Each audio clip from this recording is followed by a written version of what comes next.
Irish music is well known throughout the world. From Sydney to Buenos Aires, from London to New York, you can hear an Irish song, dance to a reel, and take a drop of Irish whiskey.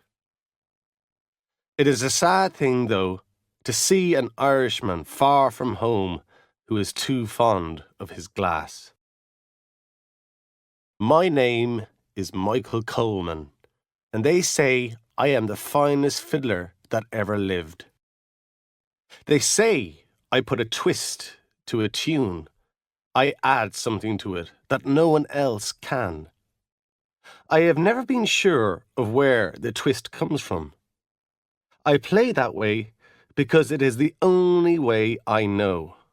I play because I have to. I do not know where it comes from or what it is going towards. My home is a small room in the South Bronx in New York, where the tall buildings shut out the sky.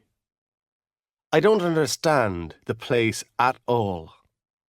2 of my nieces passed through the city last week on their way to look for work. We tried to talk about home, but I could not, nor about here either. I picked up the fiddle and played a couple of tunes, and then there was no distance between me and them or the Bronx or Killaville in Ireland where I was born. That's what I have been able to do all my life. I could talk to you forever and still say less than you'd hear from the first few seconds of a tune called Lord MacDonald. It was a calm, bright summer evening. I got the fiddle back once again. I'd had to pawn it because I needed the money. Times were hard, as they have been for years. I remember the days when we musicians were paid a working man's weekly wage for half a morning in the recording studio. An Irish cop had hired me to play the fiddle at his daughter's birthday party. He had done well for himself since coming to the USA. Not only did he have money, he was also said to be honest. I spent the week before the party drinking to his honesty. A lot of money had been mentioned. It was a short walk to his house in good weather. As I went up the wide grey steps to the front door, there was an uneasy feeling in my stomach. The same anxious feeling I always have before I start to play. Some nights I sit up and play, and then I notice the sun has come up and is shining in the street outside. I knocked at the cop's door, and a beautiful young woman in a blue dress opened it. She looked at me with a face full of puzzlement.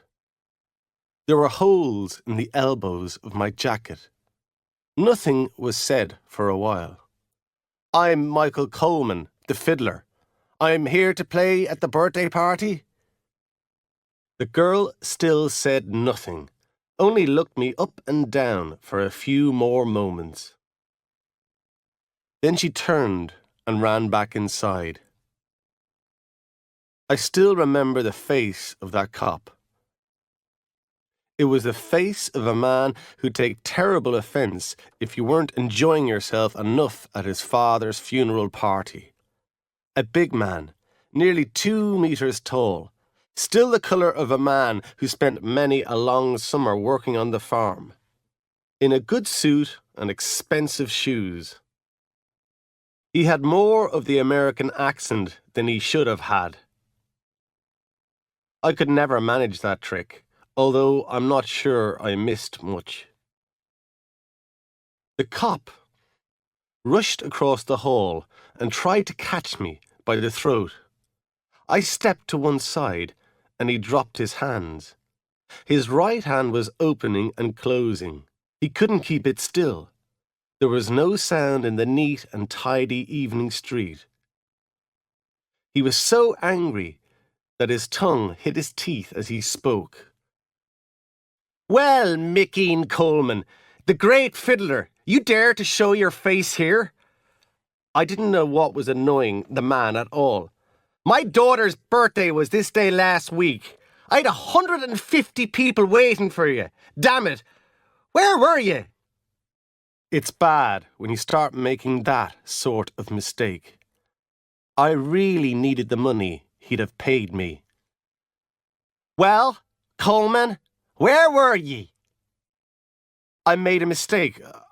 I thought it was today I was supposed to be here. He banged his hand on the wall by the door.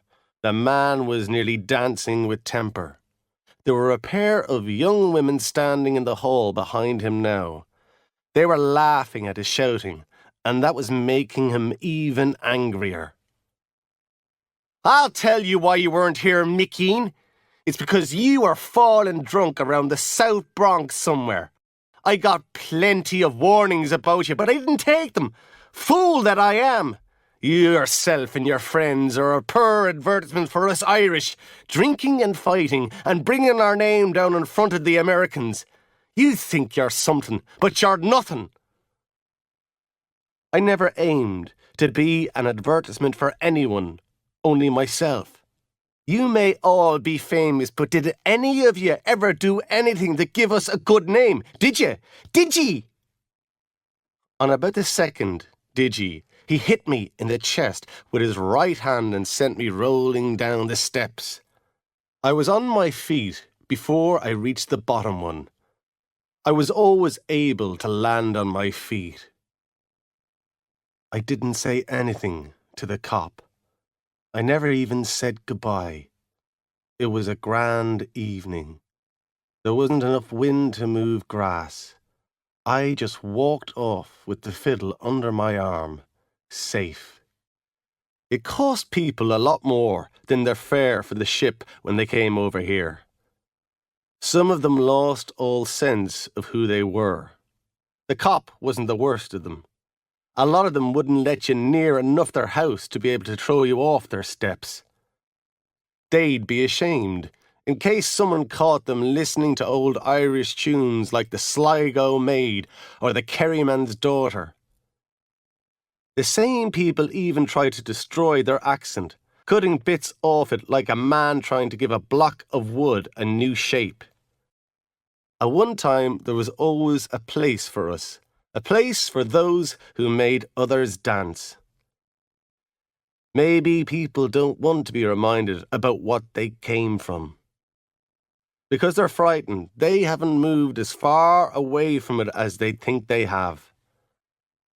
The fiddle was pawned again, and I was in a bar, a quiet bar, drinking whiskey.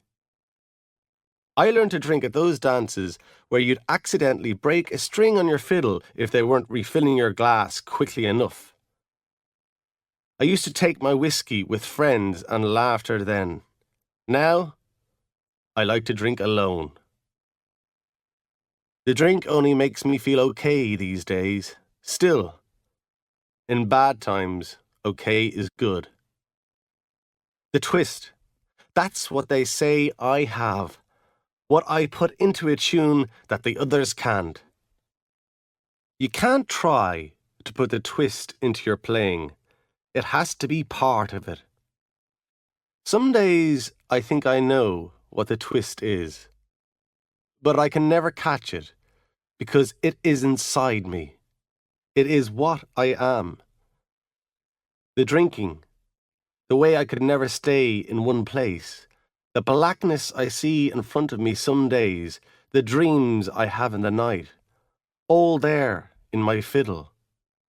Whatever it was that was wrong with me leaked out through my fingers, and they heard it as the twist. And sometimes I think I have nothing to do with it at all. When the first records were sold, 78s they were called, I saw men and women dancing and laughing and crying at the same time, at my playing. I'm a farmer's son from Killaville. How could it be me that did that? Maybe the fiddle wasn't the instrument at all. I heard there are men at home who wouldn't eat for a couple of days so they could buy those records. Men who knew me did that. We had come to America to record this Irish music to be sent back to Ireland for people there to buy, and yet we'll never see Ireland again. Things are wrong in this world, so they are. I was never too eager for work. That was well known around the place at home. All I wanted to do was walk the countryside and play music. Some men will kill for land, others will die for a woman.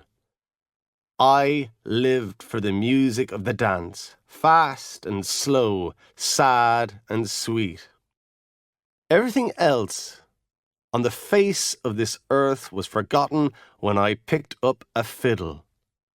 The coldness of the city meant nothing to me when I was playing well. If I could hear the twist, it meant the life I was living was all right for me.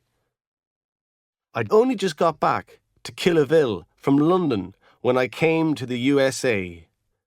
Big cars and bright lights, a law against drinking, theatres full of girls singing and dancing, and dollars. You couldn't feel right in it unless you were born in it, and even then you might not. You'll always look back at the place you came from and think it was better. At home, we started with an innocent life, walking home from village dances across pale, wet fields, looking at birds on the moonlit lake, playing a tune across the water in the early morning with no other sound in the clear, cold air. But it was a false life. False because it wasn't right to let people live a life like that if they weren't going to be allowed to stay in it, if they were already marked to go someplace else. They didn't prepare us for New York or London, Boston or Manchester. There was bitterness and jealousy and hunger at home. That's true. I can't say it isn't. But is it fair to be punished with a slow death from a bleeding wound? I look at people's faces when they hear the names of tunes from home. The boys of Ballisadaire and the plains of Boyle, and I know they are dying inside. The night the cop threw me down the steps, I called at Seamus Anderson's house. I was full of whiskey, but I knew he had a fiddle in the house. I wanted to sit up and play music all night. I needed to feel that moment in the back of my head when I would know I'd got there. And then it would disappear before I could catch it, and I would have to try and create it again. Seamus owned a bar. Like the cop, he lived in a good house in a good area. I managed to open the garden gate, although I couldn't see straight. But I could hear a tune in my head that would cure me if I was only allowed to play it. I never played a tune badly in my life. The drink would change everything around in my head, but I would still play the same as ever. The twist would always be there. I knocked on Seamus Anderson's door. There was light inside, but there was no answer. There were plenty of voices. A light came on in the hall, so I tried to concentrate and look sober. Seamus was a church-going man who was strongly opposed to drink, although that didn't stop him selling it. I held my breath and tried to force my eyes to look in the one place at the one time. All it did was make my head go round. I fell against the door. A woman's voice shouted, "Who's that at this hour of the night?" "Michael Coleman. Tell Seamus Michael Coleman is here to play a tune. To play Lord MacDonald. Michael Coleman has landed from Killaville." "Wait there," she said, and walked away back into the house. I knew that if I didn't get into the light, something awful was going to happen. There was a lot of noise inside. It seemed a long while before she came back. "Seamus Anderson isn't home tonight. He's out of town." He had been out of town the last 5 times I'd been to the house. Still, he was a busy man, a businessman. I still felt bad, so I leaned against the door and hoped the black waves in front of my eyes would disappear. I could hear a man's voice inside the house. "Is Coleman gone? That man is nothing but trouble when he has drink in him." The voice could have been Seamus Anderson's, but I was not certain. I banged on the door and shouted for them to let me in. There was another voice, a harder one, with an unpleasant laugh. "Get out of here! Go on, get out of here!" And then to someone else, "You only have to lift him and he'll fall." In a narrow back street, me lying on a pile of rubbish, and a good number of rats. You'll always know rats because they sit up and look you straight in the eye to let you know that's how carefully they're watching you. I thought these were real rats, not the rats I see when I've had a couple of drinks. Lord MacDonald was playing in my head. There was a cop walking towards me. I realised my nose had been bleeding for a while, and the front of my jacket was covered in blood.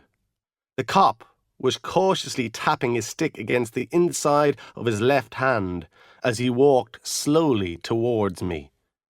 I stood up and stepped out from the wall, into the light. "Officer, I was only taking a rest." They take drunks down to the police station and beat them unconscious, with sticks. Sometimes they kill them for the fun of it. "Christ, it's Michael Coleman. Michael Coleman, the great fiddle player. We've got a whole pile of your 78s at home. What are you doing here?" "If I knew that, I wouldn't have to drink." He smiled and put a hand under my elbow to stop me falling. "Good luck, Mr. Coleman. It's good to meet you.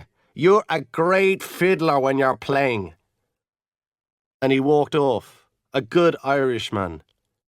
The rats were still there, so they were real rats, not my rats. The night was lovely and warm, and there was nothing to be afraid of. The drink is like music. How can you explain it to someone who has not fallen in love with it? How it floods your head and pushes the blood 3 times faster through your body. The wonderful moment of the first one the morning after, when it starts to clear away the fear and anxiety it put there the night before. Drink makes the world a place of certainty, in every way. I remember the day I played Lord MacDonald. I sat in a small recording studio in the South Bronx at midday. Played another tune for a couple of minutes and then it started. I played the whole of Lord MacDonald just once and I could feel something running through me. Every second was like an hour, and the music was coming from a place so far back in myself that it was tearing me apart. I followed the music, chased the music, with colours going through my mind, and Killaville and my dead brother, and the man who taught me to play, and the end of all this, and the twist in myself, and green and brown. It was bringing me somewhere, and I finally got there. I walked away out from the studio when I finished, and 2 men from the record company came out into the street after me. One of them pulled a huge roll of dollars from a deep trouser pocket. "Here you are, Michael. A couple of $100 for a special performance. No one ever heard anything like that before." The sun was shining the way it does in New York in the summer. The rest of the musicians were sitting in the usual bar, talking about work and spending money.